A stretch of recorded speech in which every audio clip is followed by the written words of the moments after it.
Assalamu alaikum. In the past month, three security challenges have emerged that gravely threaten the territorial integrity of Pakistan. While the recent conflict with India stands as the most significant, the other two major security challenges originate from Israel and the United States. Collectively, this axis of challenges poses an existential threat to Pakistan and its security. Number one, India. India presents a long standing but multifaceted security threat to Pakistan. Since 1948, the Kashmir dispute remains the core issue, with frequent escalations and cross border hostilities, including the recent missile and drone strikes by India in May 2025, targeting Pakistani administered Kashmir and Punjab. Persistent tensions along the line of control and the brutal repression of Kashmiris have necessitated a massive deployment of troops on both sides of the border to maintain a fragile peace. Complicating matters further is India's covert support for Baloch separatist movements, which undermines the viability of critical infrastructure projects such as the CPEC, the China Pakistan Economic Corridor. To make matters worse, the suspension of the Indus Waters Treaty, the IWT, has raised serious concerns about Pakistan's water security and its broader economic implications. The combined impact of India's threats severely undermines Pakistan's security, sovereignty, and economic stability. The second security concern for Pakistan is the mounting threat posed by Israel in the Middle East, which has escalated sharply following Israel's recent strikes on Iranian nuclear and military facilities. Pakistan has condemned these attacks as an unjustified and illegitimate and a serious threat to regional and global security, warning that such actions destabilize the entire region and could have far reaching consequences. The conflict has already led to surging oil prices, intensifying economic pressures on Pakistan, which relies heavily on energy imports. Israel's territorial enlargement, always undertaken under the protection of America's military might, now outspreads beyond Palestinian lands to encompass substantial portions of Syria and southern Lebanon, further destabilizing the region. With Iraq weakened and Iran facing a strategic setback, Israel is evolving into the de facto policeman for the United States in the region, placing Pakistan within its strategic reach. An influence further accentuated by Israel's rapidly increasing security and defense relations with India.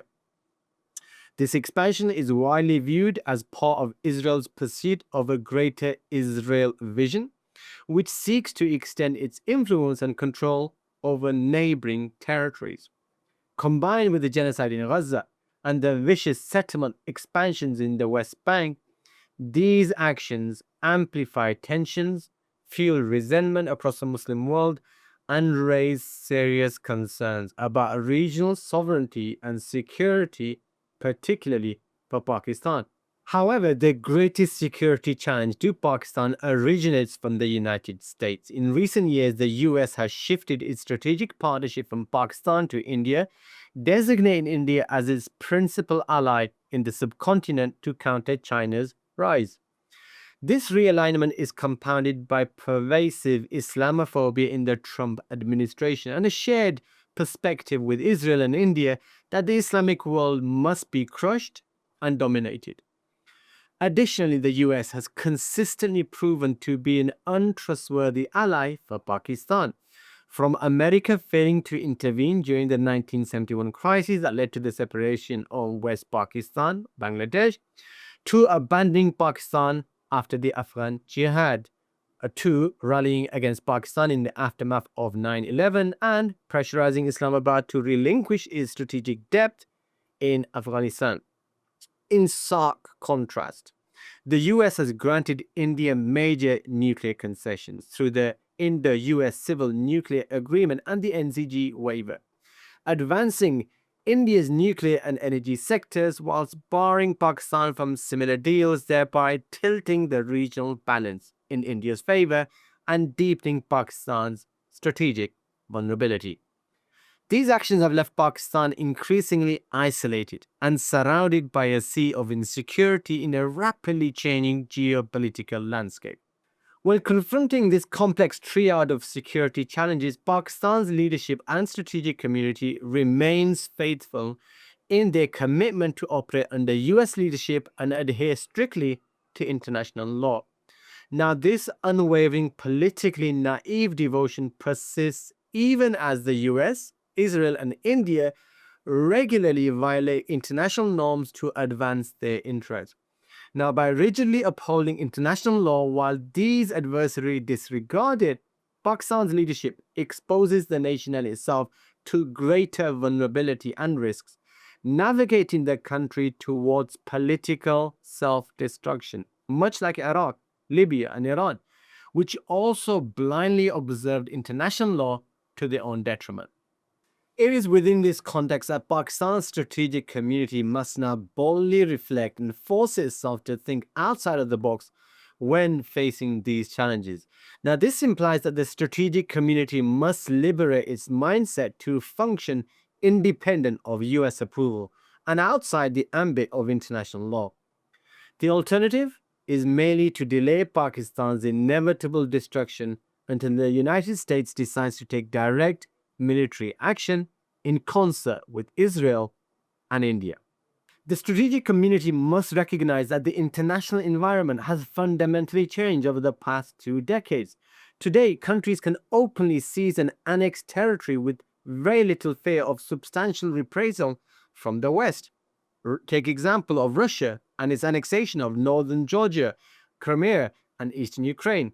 Israel's seizure of Syrian and Lebanese territory, Turkey's occupation of northern Syria, China's occupation of the Union territory of Ladakh, all exemplify this new reality. Even the United States has openly discussed expanding its territory by force, including ambitions to absorb Canada, Greenland, and even the Panama Canal.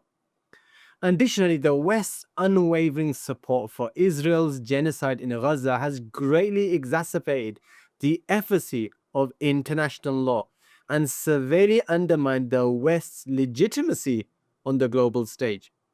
America's strategic setbacks in Iraq and Afghanistan, its inability to coerce Russia into a negotiated settlement in Ukraine, and its failure to contain Houthi operations against Israel all undermine the limits of US power to shape the international system in its favor. These developments illustrate the accelerating fragmentation of the American-led order, which set a new precedent of territorial acquisition by force and exposed the global system's breakdown to safeguard territorial integrity. Increasingly, the United States has to rely on powerful Islamic powers like Egypt, Turkey, and Pakistan itself to intervene and safeguard its interests in the region. Now, all of this clearly suggests that the US no longer views itself as an indispensable power crucial to the stability of the international system. On the contrary, America regards Islamic powers indispensable in maintaining its crumbling international order. Now, without their staunch support, America's Israeli project would collapse. Given the shifting international environment, many now urge that Pakistan must face fewer constraints to annex occupied Kashmir, thereby retaining full control of the main rivers, liberating the oppressed Kashmiris, and stabilizing CPEC infrastructure projects. Many commentators and observers argue that the strategic community must reconsider the utility offered by Pakistan's most strategic and prized assets, i.e., its nuclear arsenal. Rather than view such weapons as defense assets, many argue that the strategic community must take them a linchpin of a new regional order that best insulates that Pakistan from a newfound axis of evil, US, Israel, and India. Now, at the heart of this approach, many argue is for Pakistan to extend its nuclear deterrence to Islamic countries in the Middle East, Maghreb countries, and the Far East. This involves, as many argue, for Pakistan to offer nuclear technical know-how, scientists, nuclear warheads, deployment means, and the maintenance of such weapons, all under Pakistan's security umbrella, in return for specific tangible commitments from recipient states. Such an approach, for example, many argue, could be characterized as follows. Now, for example, many argue and present the thesis that Pakistan could offer its nuclear deterrence to the six GCC nations in return for wiping out Pakistan's debt and a firm pledge to provide Pakistan free energy for, let's say, the next 20 years. Now, this will immediately accelerate Pakistan's effort to re-industrialize and become an economic powerhouse. A similar deal could be offered to Iran, that is reading from under US-Israeli pressure because Tehran lacks an effective nuclear deterrent. Now, in return, Iran is to provide free energy supplies for 20 years, for example, and a firm commitment to purchase Pakistani military equipment such as tanks, armored personnel carriers, fighter planes, and so forth. There's others who suggest, with regards to Turkey, Pakistan's nuclear deterrent is exchanged for a mutual defense pact, which includes the transfer of military technology from Turkey, such as UAVs, the unmanned serial vehicles, and drones, naval platforms, etc. Now, part of this exchange, they argue, requires Turkey to buy Pakistani military weapons, and most importantly, a pledge to withdraw from NATO with immediate effect. Now, Europe would lose a vital strategic ally on its southeastern flank, thereby severely weakening NATO's collective security and operational reach in the Middle East and the Eastern Mediterranean. Now, for Russia, Turkey's exit would diminish Western influence in the Black Sea region, thereby increasing tensions with Europe. Others argue and suggest that Pakistan could also extend nuclear deterrence to Egypt and the Maghreb countries like Algeria, Morocco, and Tunisia, as well as Bangladesh, Malaysia, and Indonesia in the Far East. Now, apart from making Southern Europe, Israel, and India uncomfortable, Pakistan, many argue, could also bolster its military, economic, and strategic cooperation. For example, with Bangladesh, Pakistan can enter a defense pact where, in the event of India's belligerence, Bangladesh vows to cut off the chicken neck and separate several Indian states from India's motherland. Equally, Pakistan, others propose, can enter into agreements with Malaysia, Indonesia to cut off the Malacca Straits should the need arise.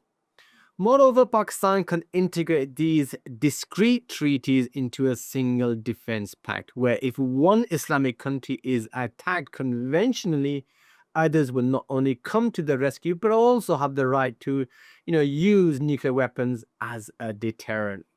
Now, this type of groundbreaking thinking, which is suggested by numerous commentators and observers, enables Pakistan to quickly rebuild its industrial capacity, military might, and become a dynamo for innovation. Now, it also enhances Pakistan's credentials to assume leadership over the entire Islamic world and act in unison to take stern action against warning Western powers and the allies. In conclusion, these arguments are not put forward by me, but numerous commentators, observers, and political analysts. They are envisioned to provoke new thinking in Pakistan's strategic community by encouraging them to capitalize on the fluid international landscape and leverage Pakistan's nuclear arsenal to build new security frameworks and policies to counter the menacing threat of the axis of evil and preserve Pakistan's territorial integrity and sovereignty. Assalamu alaikum wa rahmatullahi wa barakatuh.